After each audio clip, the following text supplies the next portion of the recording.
tenemos con nosotros a Diego Fonseca.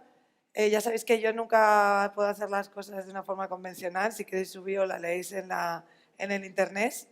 Yo os diré lo que pienso de Diego Fonseca, que es uno de los editores de lengua española más brillantes que he conocido. Es una persona que es capaz de convertir lo infumable en fumable.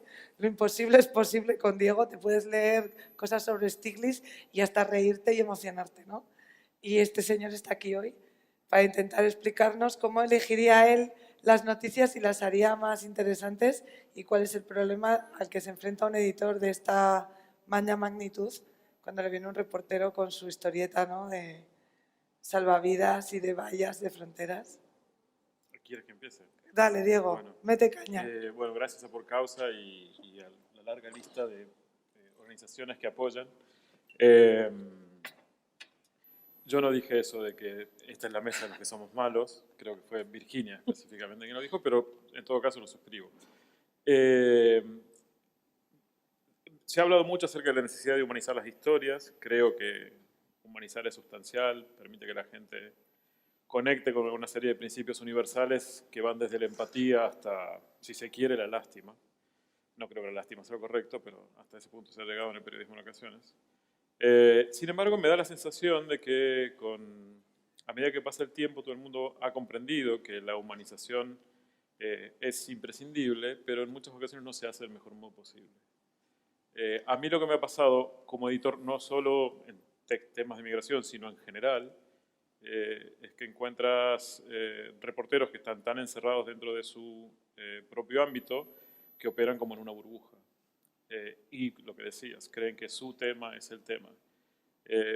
Para mí como editor lo primero que busco es que haya un pitch y que esa historia tenga la capacidad de atraerme como un lector como si no supiera sobre de la historia. Y creo que cuando lo que tienes es un permanente intento por humanizar historias, en muchas ocasiones logrados, en otras muy mal logrados, la mayoría de los casos mal logrados. Lo que pretendes para que la historia perdure es que sea memorable. Para que una historia sea memorable, más allá de la dosis de talento necesaria, necesita tiempo para ser reporteada, para poder conversar con la gente. Yo cuando escucho que se va a entrevistar a una persona, saco mis armas y empiezo a disparar. Porque es preciso que se genere una relación de una mínima franca confianza entre la persona con la que vas a hablar y aquel que va a escribir. Y lo que sí pido es que haya una historia que aporte un ángulo distinto. El periodismo sigue siendo para mí las dos mismas cosas que fue toda la vida. Y es contar algo nuevo o contar un ángulo distinto de algo que ya se conoce. Y ese algo distinto tiene que tener la capacidad de poder llamarme la atención porque hay demasiadas historias circulando. A mí me suele pasar, insisto, no solo con migración, que ves que la historia que se cuenta es casi la misma historia, en todos los casos, solo cambiando el nombre del personaje, el color de la piel y el lugar donde encontrado el cadáver, por decirlo de algún modo. Creo que hay que buscar ángulos distintos y la búsqueda de esos ángulos es muy difícil de determinar a priori. En ocasiones te llega gente con una mirada atractiva. El otro día leí el texto en 5W de Agus Morales sobre el señor que encontraba cadáveres y los entierra. Yo había leído esa historia antes, de otro modo, en el sur de Italia. Ajá. Muy bien escrita también. Y dije, va a ser difícil que alguien pueda escribir esta misma historia de alguien que se ocupa de los muertos que nadie quiere, de nuevo. Y sin embargo, la gente de 5W, ¿sí, no? Sí. Lo pudo hacer. Pero es que 5W tiene unos editores muy buenos. Okay. Sí. Faltan editores, ¿no, Diego? Bueno, yo creo que en realidad no hay mucho ruido, chicos, por favor. Los que para mí no hablando... existe. Para mí el periodismo no es en sí periodismo de autor. No conozco un solo autor, al menos que haya pasado por mis manos, que no haya necesitado la mirada de un editor. Y yo soy autor al mismo tiempo. Yo jamás publicaría algo que no ha sido visto por alguien más. Sí, pero sin embargo yo creo que en España falta. O sea, pero falta, de hecho, no sé, esto quizás Virginia nos puede dar un poco de prisma en ese sentido, ¿no? El editor cada vez está menos presente, al final la edición recae sobre un director un poco sobrecargado, ¿no, Vir? Sí, aquí no existe la figura del editor o del copywriter como puede haber en Estados Unidos, ¿no? O sea, aquí dependiendo de cuál sea un poco la escala de mando en el periódico, pues esa edición cae en el jefe de sección o en el redactor jefe o en el responsable superior, ¿no? Entonces es una pena, porque yo creo que la calidad informativa ahí sí que pierde. Ahora, también es cierto, o sea, que yo, por lo menos en la experiencia que tengo en distintos medios de comunicación, muy pocos periodistas españoles serían capaces de pasar la prueba del algodón que se pasa en Estados Unidos con esas mesas de copywriting. O sea, porque aquí, en cuanto a ciertas personas les tocas un texto o les indicas que a lo mejor es mejor cambiar un enfoque o citar una fuente de otra manera, se pisan muchos callos, ¿no? Entonces, posiblemente es porque no estamos acostumbrados a trabajar así y se entiende eso como una intromisión en la información y no como una manera de mejorar esa información, ¿no? ¿Qué puede hacer un medio como público? Bueno, yo sé lo que puedes hacer tú con la información, porque ayer hablábamos de cuando publicamos aquel fantástico reportaje de apertura de 20 minutos con el tema del campo de refugiados ¿de dónde era? De Jordania, ¿no? No era, o sea, no era un Era del reportaje, día, era un un especial, especial del día porque realmente era, o sea, lo que era un especial en el que lo que se intentaba poner de relevancia era que era el momento de la historia en el que más refugiados había en el mundo, ¿vale? O sea, entonces esto fue antes del terrible éxodo sirio del verano de 2015, ¿no? Entonces, yo me acordaba ayer, lo hablábamos Lula y yo, porque al hilo de este debate tan interesante sobre ONGs y periodismo, yo le recordé que nosotros, cuando yo trabajaba en 20 minutos, habíamos hecho eso con Oxfam, ¿no? Pero la forma de trabajar eso, por ejemplo, pues fue que Oxfam pagó para que nosotros hiciéramos ese especial, pero la condición sine qua non, aunque figurara como que era un especial pagado por Oxfam, era que ellos nos pasaran a nosotros los datos en bruto.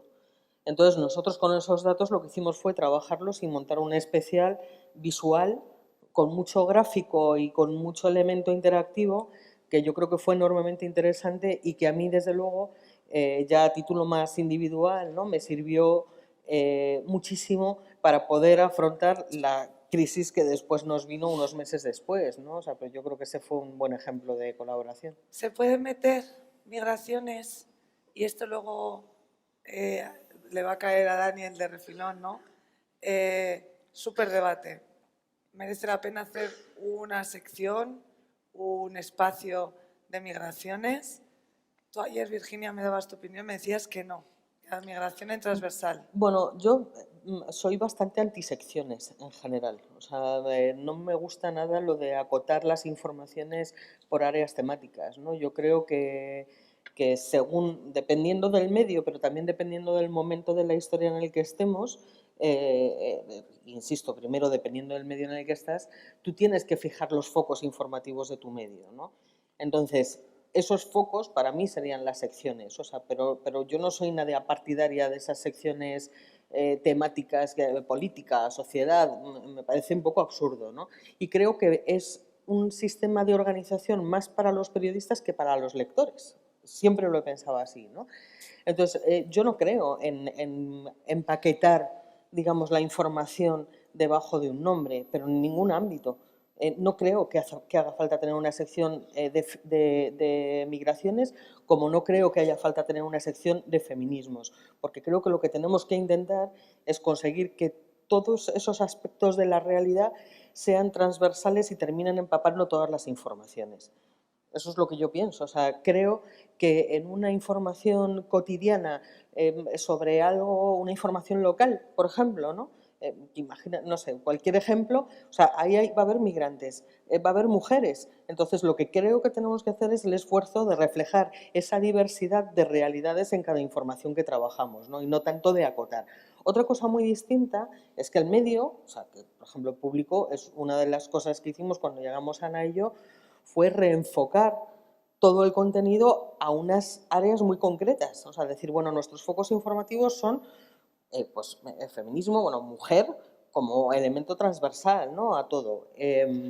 Migraciones era uno de ellos, bueno, memoria histórica, que siempre lo ha sido, ¿no?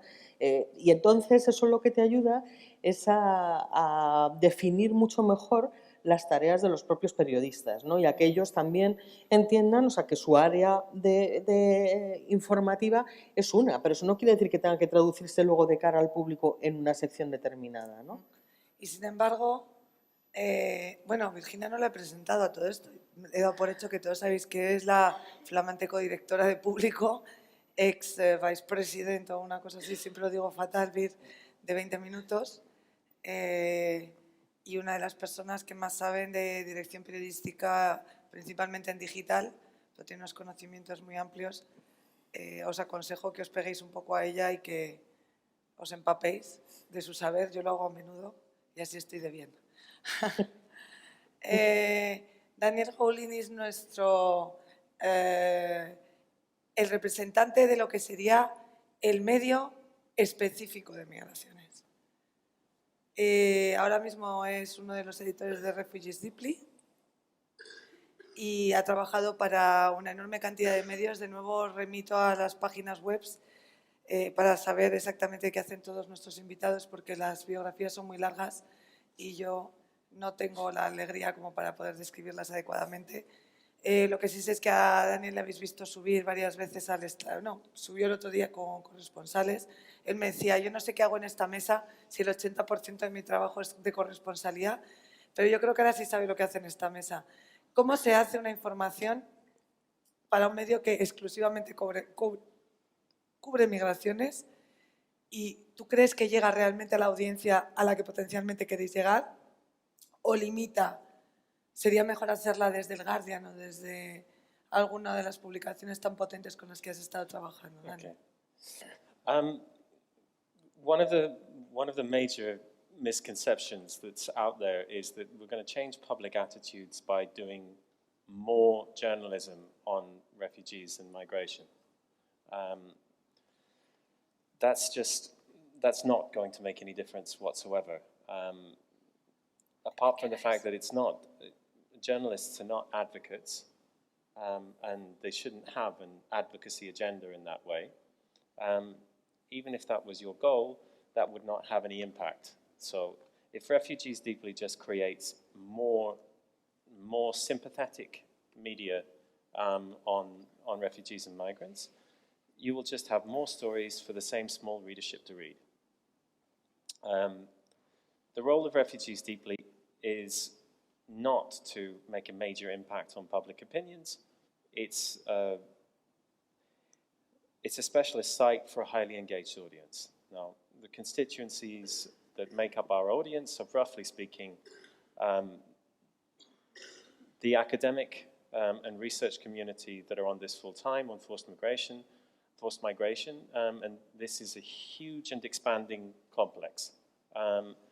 Policymakers, one of the hardest to reach audiences, and one of the audiences which is easiest to lose. Everyone claims to have them, but policy-making communities are quite amorphous entities. It's not a simple constituency to reach. Practitioners, so this is everyone, let's say, who's working for an organization that's in a professional capacity that's relevant to all of the phases of migration. And then the final and the largest constituency is the huge number of people, especially in the European context, who've been politically activated since 2015 through volunteering. This is one of the big stories that's of the last few years. We're all well aware that since 2015 there have been populist politicians and particular agendas that have been put forth that have taken advantage of the migration story being very high up in the news. Well, the counter story to that is that tens of thousands of Europeans have volunteered for the first time in their life, have become politically active as a consequence, and there's this community that's often then gone home and started to become much more politically active as well. So those are our constituencies. Refugees Deeply certainly is not going to, its stories, the story that we've had that's had the largest audience is about 250,000. Now, it's a big success for a media startup of this kind, but it is not the mass outreach that's going to shift or tilt public opinions. What we do is to provide quite specific content to people who are in strategic positions. So it's a different kind of audience. Now we began the panel by hearing that we want new angles, new stories. We want journalists who can bring fresh perspectives to this. It sounds like that ought to be hard. In fact, it's not very hard because we have an incredibly limited number of stories which are being endlessly retold. It's very broadly speaking, it's advocacy journalism, which is come and look at this nice project and meet these nice refugees and see how we're doing some good for them. We've got the crisis story, which is look at the border spectacle and see how exciting this is. Either, oh my God, what are we doing at our borders, or look at these people, they're invading us. Then we have integration stories, which all too often are incredibly shallow, and usually they're driven by the same kind of agenda. Look at these nice people from another place and how they've integrated in Scotland. Here's one family. Or we have crime is rampant in inner city Stockholm. Outside of that fairly basic palette of stories is practically the entire experience of migration. So we've been through a crisis period. Editors, journalists, the public think that they're exhausted with this topic.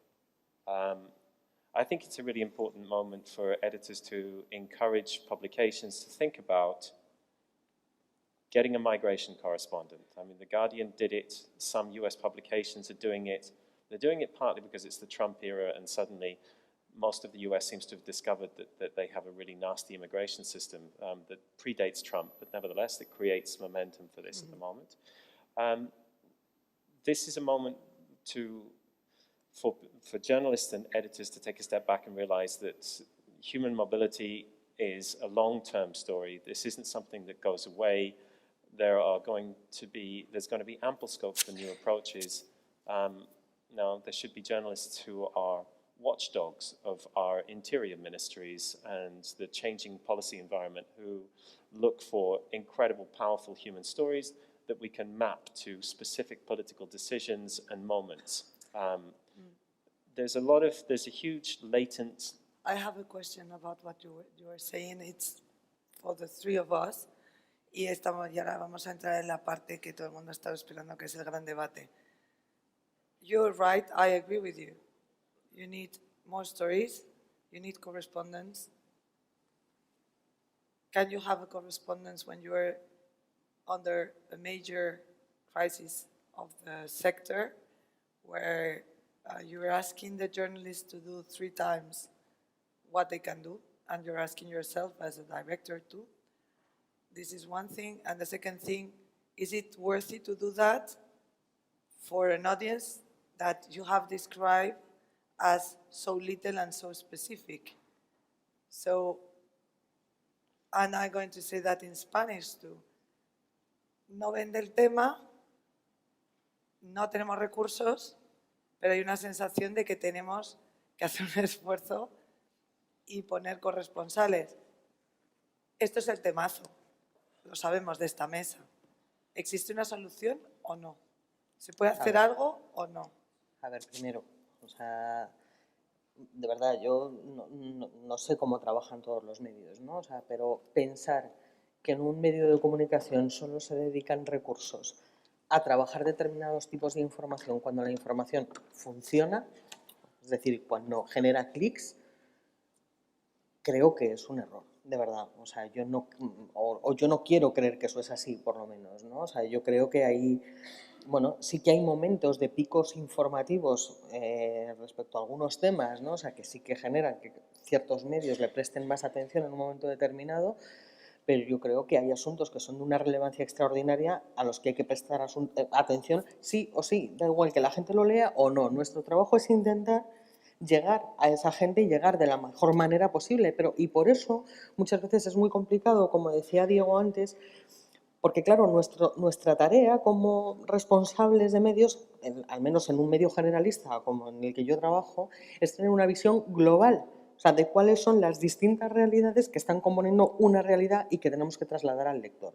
Dicho eso, la precariedad de la que han hablado tantísimos compañeros que han ido pasando por el estrado, esa precariedad nosotros la sufrimos también. La sufrimos directamente porque al final somos los que tenemos que decidir dónde ponemos los recursos, siendo muy conscientes de las necesidades informativas que hay. Y es enormemente frustrante. Es enormemente frustrante porque nos gustaría llegar a todo y es imposible, ¿sabes? O sea, y como sabemos que no podemos llegar a todo, intentamos llegar a lo que nos hemos acotado que tenemos que llegar de la mejor manera posible y no siempre es posible. Pero tú compartes con Daniela la visión que acaba de expresar de que realmente las migraciones son el gran tema, de que hay que meter recursos, de que habría que meter un corresponsal, o eso no lo compartes. Yo creo... Y no te quiero poner entre la espada y la pared. No, O sea, no me pones entre la espada y la pared. Yo creo que es un tema fundamental. Fundamental. Obviamente no lo va a tratar igual él en un medio específicamente dedicado a migraciones que yo en un medio generalista en el que tengo que abordar muchos más temas. En público tenemos a una persona que trabaja en el 90% de su tiempo dedicado a temas de migraciones. No trabaja en el terreno, trabaja en Madrid, en la redacción de Madrid. Desafortunadamente para él no siempre puede ir a los sitios a los que le gustaría, pero también desafortunadamente para mí, porque a mí me gustaría mucho que pudiera hacer mucho más trabajo de campo, pero es que esto no se resuelve con un corresponsal. O sea, es que si realmente queremos hacer una buena cobertura del tema migratorio, deberíamos tener ¿cuántos corresponsales? ¿20? ¿30? O sea, en todos los puntos en los que hay una crisis migratoria, que son muchísimos, ¿no? O sea, no es un tema fácil, pero creo que es simplificar un poco, decir que con un corresponsal esto se resuelve. En mi opinión, no se resuelve. Y trabajar con diferentes freelance, que lo hemos hablado siempre. ¿Por qué un medio trabaja con un freelance y ese freelance ya no puede trabajar con otro medio cuando no es un corresponsal? ¿Por qué no se permite que un tío... Yo creo que eso no es así. O sea, bueno, tú permitirías que... Yo tengo freelance que trabajan para otros medios, ¿eh? No en temas de migraciones, pero en otros temas sí. ¿Y permitirías que una persona firmara la misma noticia en 3 medios? Hombre, la misma noticia no. Pero en una agencia sí que la coges. Ya, pero es que no es lo mismo. Ya, es que ese es el gran debate. Claro. Porque... Bueno, pero existe la sindicación. Yo sindico mucho del material que yo escribo. Entonces, si un medio a mí me quiere pagar, yo tampoco, no sé, se fue. Qué pena. Yo tampoco trabajo por poca plata. A mí me quieren pagar poca plata, no lo hago. de hecho, para traerle nos hemos dejado...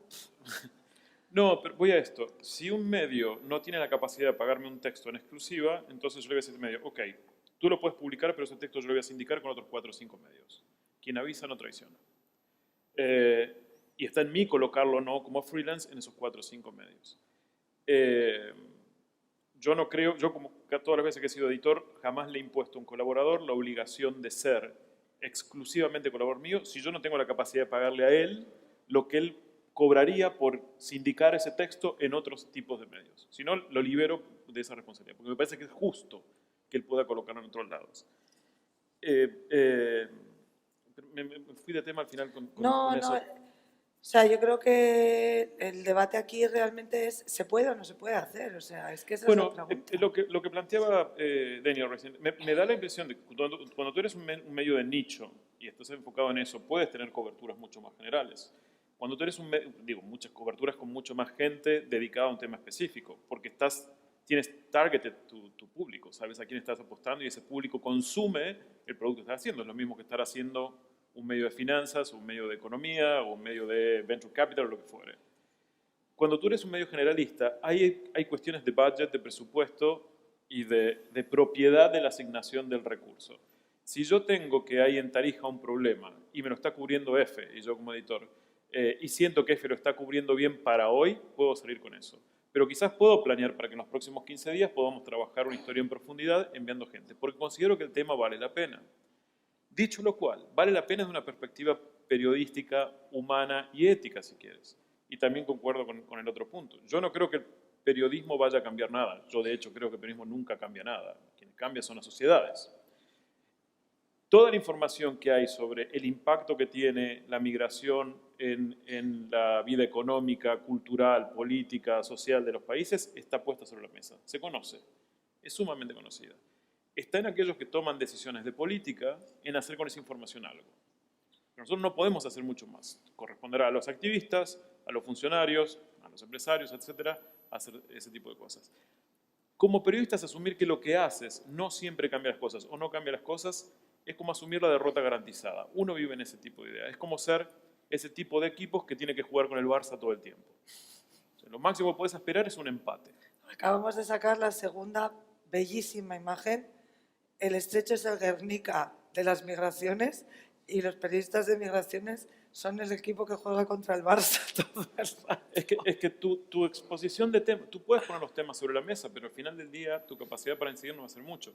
Y yo creo que se tiene que apostar a producir eso. Ahora, creo que también del otro lado, estoy tocando muchos temas al mismo tiempo, me da la impresión de que cuanto más específico sea tu trabajo, o sea, cuanto tienes un asset, una capacidad de poder hacer algo, hay gente que va a recurrir a ti por ciertas cosas. Pero también eso te restringe mucho la cantidad de medios, como freelance, a la cual puedes vender.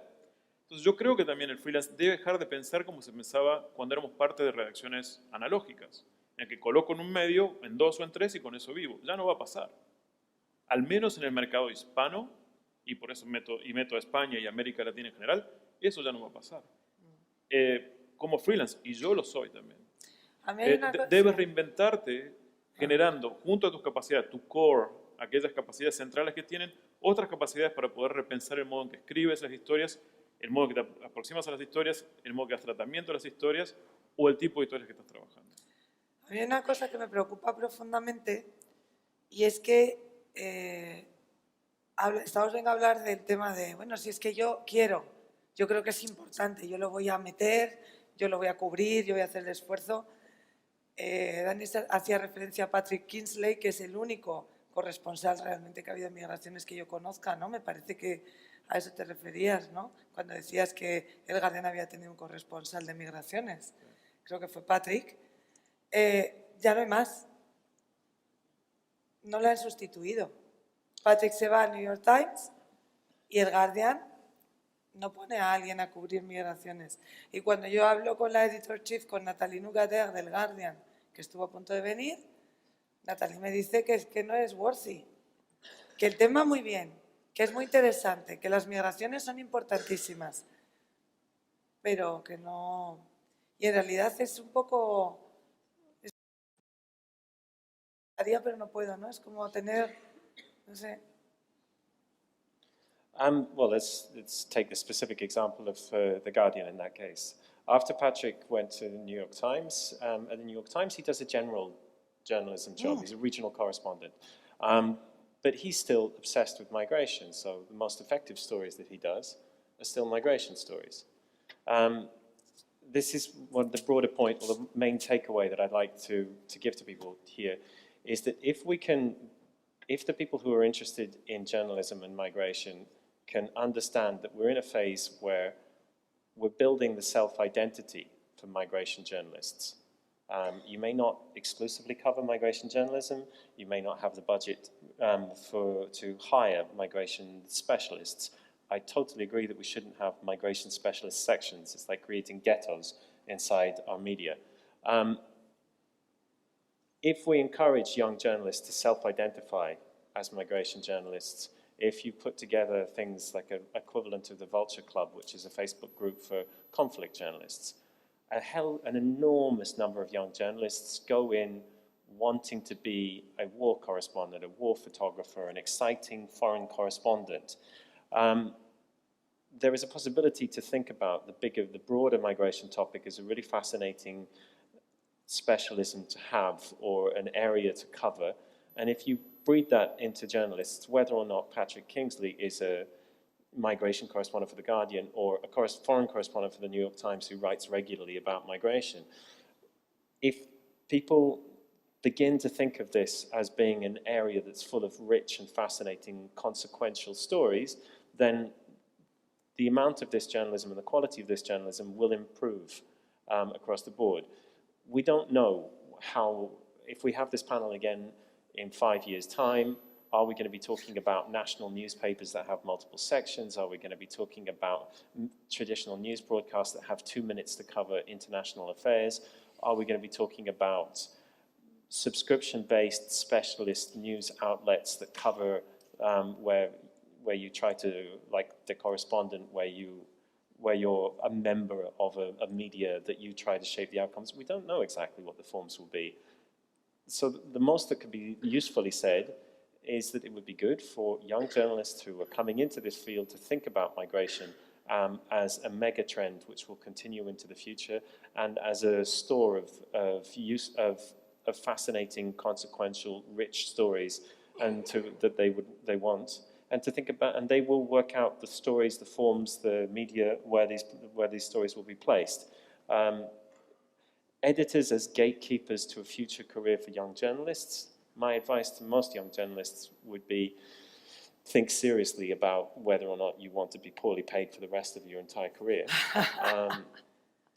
But I mean, the answer normally to that is, I don't care, I want to get on, I want to do this. There's no shortage in supply of young journalists. And as we go into, because I'm sitting here on the stage as an editor for a specialist migration, forced migration website, but I've spent most of my career as a general news journalist or a foreign journalist competing to put stories into mainstream publications. And it's been a constant story of declining resources, fewer specialists, fewer specialisms, but an expanding number of journalists. So I think the most interesting thing to do is to think about how to create resources and community that encourages young journalists to think about migration as to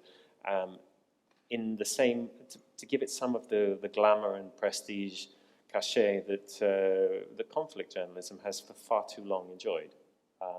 That would be my one takeaway. That's a point. You know, we were really divided when we were doing deciding who to invite. And conflict journalists are superstars. And when we were trying to decide with Ignacio who to invite for photojournalism, it was like all the time, no, he's a war photojournalism. No, it's not about migration, it's about conflict. But big names are there, no? If you look at the portfolios of the up-and-coming, most successful, prize-winning young photographers, about 80% of that portfolio at the moment is migration. Yeah, I know. Now, it's a little bit of a limited lens on migration, as we said, and that's not intended as a criticism, but it's already happening. In the European media and the US media at the moment, a lot of young journalists are looking at migration and thinking that this could be an exciting arena in which to do storytelling. Yo, de todas formas, un segundo, Lula. Es que no sé si hay preguntas, si alguien tiene preguntas, que levante mano y que le vayan dando el micrófono, así podemos tener un poquito de debate. Dime, Liz. No, en relación con lo que comentaba antes Diego también y ahora Dave sobre bueno, yo creo que hay un tema que es el que no estamos abordando y que es el tema clave, ¿no? Que para mí por lo menos, que es cómo trasladas a la gente que te está leyendo y a la ciudadanía en general, o sea, que esto es un tema del que hay que hablar permanentemente y que tiene una relevancia extraordinaria, ¿no? Diego decía, expresabas esa especie de pesimismo, ¿no? Sobre que el periodismo no sirve para cambiar realidades, ¿no? Sí, también lo dijo Jack ayer. ¿Dónde está Jack? Where is Jack? Yo discrepo en ese punto de vista. O sea, creo que sí que sirve para cambiar pequeñas realidades, pero no grandes realidades, ¿no? Es decir, no vamos a resolver los problemas migratorios, ¿no? que hay haciendo muy buen periodismo, pero sí podemos cambiar muchas pequeñas realidades que contribuyan a aportar ciertas soluciones, ¿no? Y muchas veces trabajamos muy en una esfera micro y no macro, o sea, con una perspectiva muy a corto plazo, ¿no? Y de mirar lo que está ocurriendo ahora, cómo está ocurriendo ahora, vamos a contar lo que está ocurriendo ahora y no intentando ver un poco más allá las consecuencias que puede tener en distintas facetas de la vida, ¿no? Entonces yo creo que ese es un esfuerzo que tenemos que hacer, o sea, porque nosotros nos podemos desgañitar contando historias, podemos hacer las mejores coberturas del mundo, pero si eso no cala al final entre la gente, que es quien tiene la percepción, bien porque les interesa creerse bulos, por la circunstancia que sea, ¿no? O sea, pero al final la percepción social es una, y si nosotros como medios no conseguimos cambiar eso es porque no lo estamos haciendo bien. Quiero que pasemos a las preguntas. Me gustaría añadir que nosotros, por ejemplo, en Por Causa, el periodismo que hacemos es un periodismo de largo alcance, porque el tema de las migraciones necesita de mucho marco y mucha investigación. Y tardamos en sacar una información prácticamente un año y 20 o 25 personas metidas en el tema. Al final, los grandes impactos que tenemos no son fruto de esas investigaciones, son fruto de el News Daily, ¿no? O sea, de lo que somos capaces de aprovechar una percha como pues Trump quiere construir un muro más grande, pues hablamos del muro. Ha habido una agresión a un menor o se ha muerto un menor en Melilla, pues tiramos de ahí. Entonces, no lo sé, sí que hay, o sea, es un temazo, es complicado y menos mal que espero que haya una segunda edición de este congreso para hablar del tema. ¿Preguntas? Dios, Sí, Gonzalo Fanjul. yo quería hacer una pregunta para Daniel, pero bueno, puede servir, sobre la experiencia de Refugees Deeply como un espacio que no solo profundiza en el tema migratorio, en este caso del desplazamiento forzoso, sino que además constituye una especie de laboratorio o de escuela también para profesionales que, pasando por Refugees Deeply, van a estar mejor preparados para abordar el tema migratorio después en medios más convencionales, ¿no? Hay un papel de este nuevo formato de organizaciones como Refugees Deeply, Por Causa, en cierto modo, es una cosa similar, pero hay otras muchas organizaciones periodísticas o de investigación pequeñas, financiadas a menudo por la filantropía es decir, que no tienen la capacidad de financiarse con socios o con lectores como un medio, pero que están actuando como una suerte de plugin para los medios más convencionales, aportando capacidades y experiencia que no tienen, y en donde yo creo que la colaboración puede ser enormemente positiva, puede ser muy enriquecedora, porque podemos ofrecer algo que ellos no tienen, que necesitan, y al mismo tiempo esto constituye una manera de ir formando a periodistas y a gente que después va a integrarse y que van a mirar la perspectiva, por ejemplo, en este caso, del desplazamiento forzoso, de una manera completamente diferente de la que lo harían si le entran a este asunto por otra vía, ¿no? Voy a concentrar las preguntas porque es que si no luego no nos da tiempo. ¿Alguna pregunta más? Dale, Elena. No sé si se oye. No, simplemente una pequeñita reflexión sobre cómo es ahora ser inmigrante en Estados Unidos y dirigirte a una audiencia, a tu público. Las historias que escribes Pero yo son preferiría para que eso te subieras aquí ¿Sí? y que nos pongan una silla y que me lo cuentes tranquilamente, que Daniel responda a Gonzalo y te vienes para acá, que eso es importante. Answer, Gonzalo. Do you remember the question? Yep, yeah. Gracias, Dani. I think that the translator was suffering a little bit through that question. But so Por I'm favor, going to do voy a what everyone pedir does and desde answer aquí the question una ovación I think you'd sincera like. para nuestras traductoras antes de que se acabe el congreso. Pues Gonzalo, I son- think, look, Refugees Deeply is partly funded. It has a mixed profit, non-profit backing. So putting that slightly to one side, there is an enormous resource of academic and policy institute expertise on solutions, migration, etc. What editors are able to do, and it's magic to some of these institutes and academics, is that they can help them translate that work in a way which then reaches out to broader public. So suddenly you can unlock communication and public conversation from experts to the public in a way that you would expect that those experts would find and be able to do naturally, but is something that journalists are very good as, at acting as bridges to get from experts to the public. So one of the main things that we've learned at Refugees Deeply is that there's a huge need for relatively well-resourced, full-time professional experts in their field who are frustrated that what they publish goes to a very small audience. And when I say very small, I mean another 8 or 9 peers.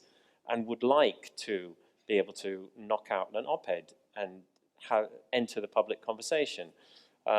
So editors can, and Refugees Deeply is an example of this, can play a role in unlocking that expertise and helping to feed it into the public conversation. Thank you, Daniel. Elena nos va a contar un poco cuál es su experiencia también dentro de la parte de edición, de selección de noticias en Estados Unidos, y vamos a cerrar un poco la mesa porque no nos podemos extender, que está el presidente de la Junta, al que estamos profundamente agradecidos porque esto no habría sido posible sin el apoyo de la Junta de Extremadura, que va a clausurar.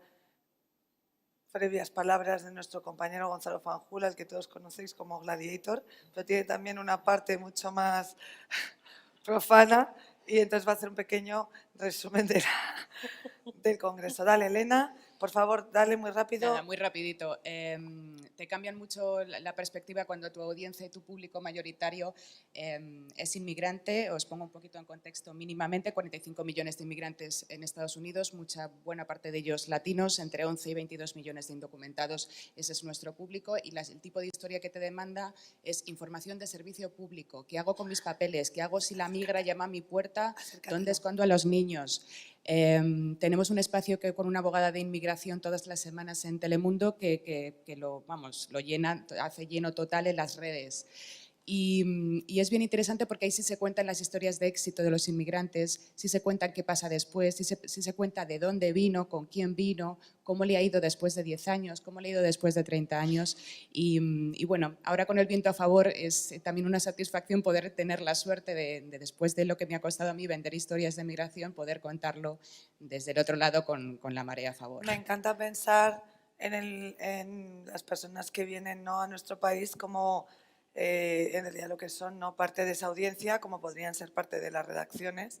Que otra cosa que no soporto es lo de ¿por qué tienes migrantes en tu redacción? Y yo qué sé, es que no se lo pregunto, no digo, nosotros somos todos hola, inmigrantes en la redacción. ¿Eres inmigrante? ¿De dónde? ¿Viniste acaso de fuera? No, y eres periodista, vienes y ya está. Vamos cerrando, Vir. ¿Quieres decir algo para cerrar o tu satisfacción desborda? No, mi satisfacción casi nunca desborda nada, o sea, pero sí que quería comentar, o sea, me parece interesantísimo, claro, esa perspectiva, pero al final es lo de siempre, o sea, estamos apelando a audiencias totalmente distintas, o sea, entonces cuando hablamos de contar cómo se ha integrado el migrante después de no sé cuántos años, claro, tiene todo el sentido que en ese tipo de publicaciones ese sea un tema con un interés público importante. Lamentablemente, al común de los ciudadanos, en este caso españoles, le importa un rábano, con perdón, o sea, cómo se ha integrado el migrante después de X años, salvo que el migrante termine siendo su jefe, ¿sabes? O alguien cercano por alguna otra razón. Daniel, briefly, like if you were in the TV. In the TV. Okay.